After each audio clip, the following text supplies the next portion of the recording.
Assalamualaikum warahmatullahi wabarakatuh.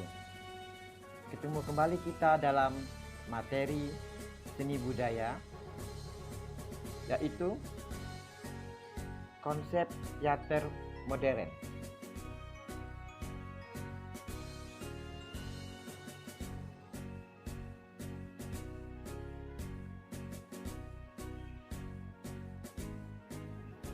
Adapun tujuan pembelajaran pada hari ini adalah mengidentifikasi, memahami, menjelaskan, mempresentasikan tentang konsep teknik dan prosedur seni peran sesuai kaidah seni teater modern.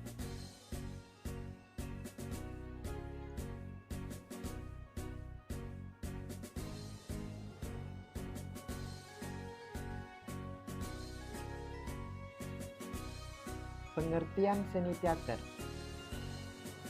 Seni teater adalah salah satu jenis kesenian berupa pertunjukan drama yang dipentaskan di atas panggung.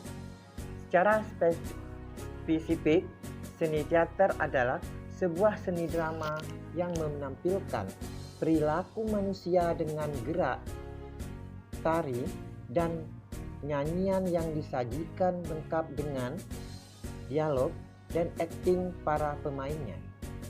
Kata teater diambil dalam bahasa Yunani theatron yang artinya tempat atau gedung pertunjukan. Istilah teater dapat diartikan secara luas dan sempit. Secara luas, pengertian seni teater adalah seluruh adegan akting dan peran yang dipertunjukkan di atas panggung di depan banyak penonton. Contohnya ketoprak, wayang, sinetron, dagelan, akrobat.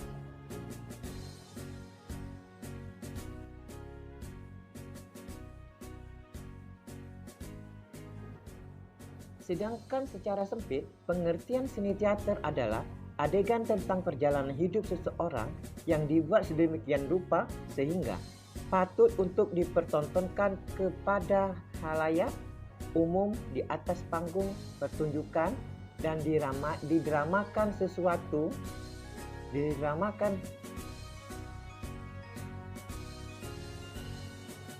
di atas panggung pertunjukan dan didramakan sesuai dengan naskah yang telah dibuat.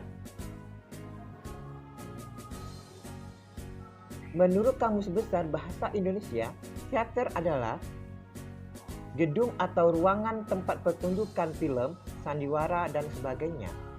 Ruangan besar dengan dideretan kursi-kursi ke samping dan ke belakang untuk mengikuti kuliah atau untuk peragaan ilmiah.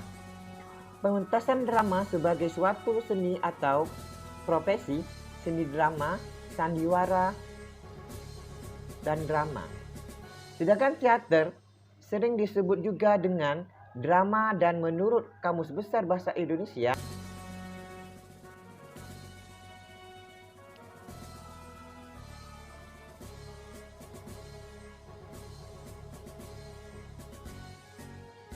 teknik pernapasan. Latihan teknik pernapasan yang pertama, olah suara. Olah suara adalah suara pemeran teater menempuh jarak yang lebih jauh dibanding dengan suara pemeran di film atau di sinetron. Karena suatu pemeran teater tidak hanya dituntut terdengar oleh lawannya saja. Pertunjukan teater yang secara visual buruk kalau ucapan pemerannya cukup terdengar oleh penonton, maka penonton masih bisa menikmati jalan cerita. Suara mempunyai peranan yang sangat penting. Ada 3. Yang pertama, kejelasan ucapan, tekanan ucapan, kerasnya ucapan. Melatih tekanan ucapan. Tekanan ucapan terbagi 3. Yang pertama, tekanan dinamik, tekanan tempo, tekanan nada. Tekanan dinamik adalah Keras pelannya ucapan gunanya untuk menggambarkan isi pikiran dan perasaan dari kalimat. Tekanan tempo. Tekanan tempo adalah cepat lambatnya ucapan, gunanya sama dengan tekanan dinamik untuk menggambarkan isi pikiran dan isi perasaan dari kalimat. Tekanan nada. Tekanan nada adalah tekanan nada merupakan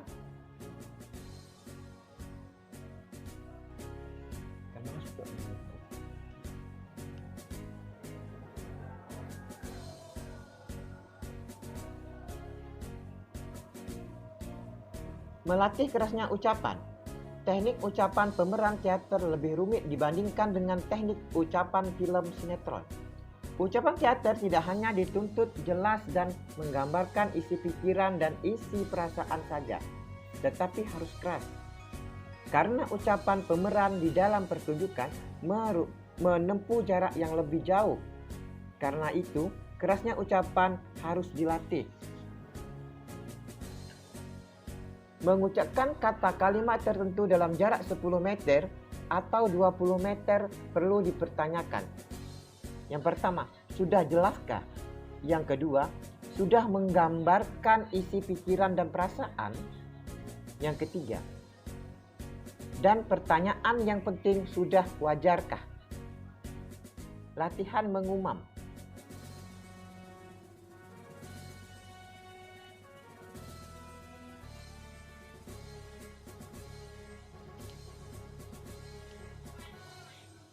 Olah tubuh. Latihan olah tubuh. Melakukan olah tubuh berarti latihan bergerak dengan melakukan dasar-dasar gerak tari yang meliputi wiraga, wirama, wirasa, dan bergerak membentuk tubuh dengan latihan peregangan sehingga dapat meningkatkan keterampilan tari pada setiap karakter tarian yang dibawakan.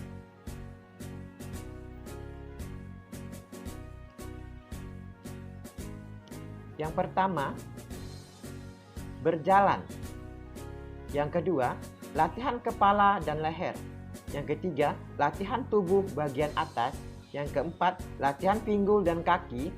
Yang kelima, seluruh batang tubuh berlari, melompat, dan lain-lain.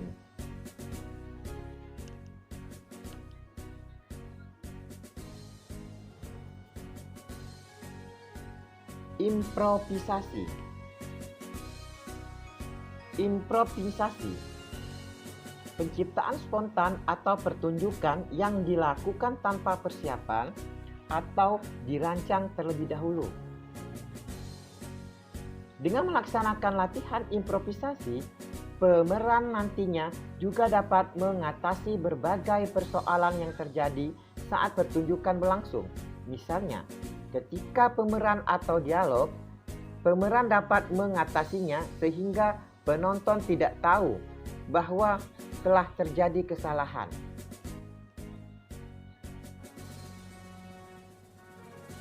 Improvisasi ada 3. Yang pertama, improvisasi solo.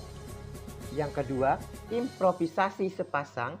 Yang ketiga, improvisasi perabotan. Yang pertama, improvisasi solo merupakan jenis improvisasi yang tidak menggunakan naskah maupun sutradara. Artinya, benar-benar sendiri dalam berperan. Jenis improvisasi solo ini merupakan seorang pemain monolog atau pemain tersebut menyutradarai sendiri dan main sendiri tanpa adanya lawan main.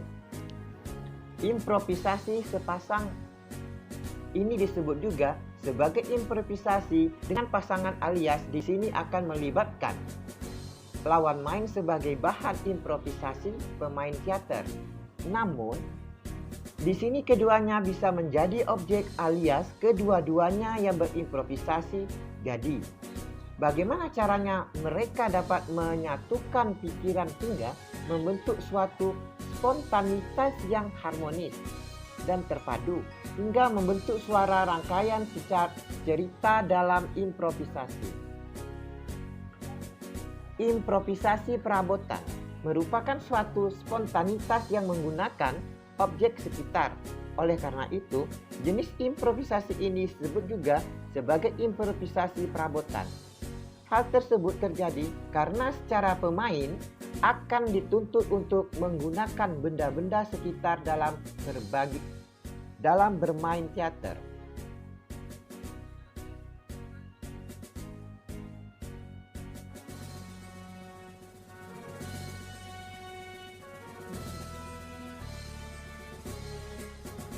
Karakter tokoh. Karakter tokoh disebut juga penokohan. Penokohan adalah cara pengarang menggambarkan dan mengembangkan sifat, watak, dan karakter pelaku dalam cerita.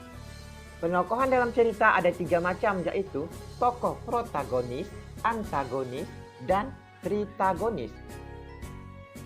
Karakter protagonis adalah karakter ini sering disebut juga peran utama.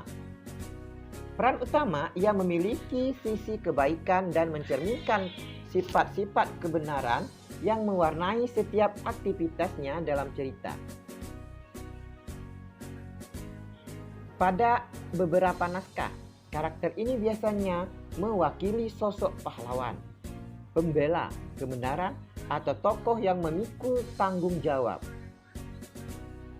Karakter antagonis. Karakter antagonis selalu berlawanan dengan karakter protagonis. Ia selalu berupaya menggagalkan setiap upaya karakter protagonis dalam menyelesaikan dan tanggung jawabnya. Kita sering melihat karakter ini dilambangkan sebagai musuh atau orang jahat yang berhadapan langsung dengan tokoh protagonis.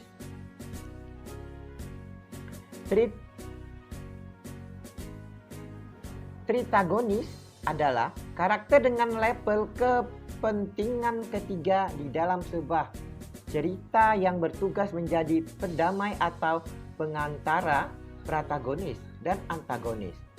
Diotragonis adalah karakter yang paling penting kedua setelah protagonis, yang keberadaannya bisa membantu ataupun menyusahkan karakter protagonis. Sekian dan terima kasih.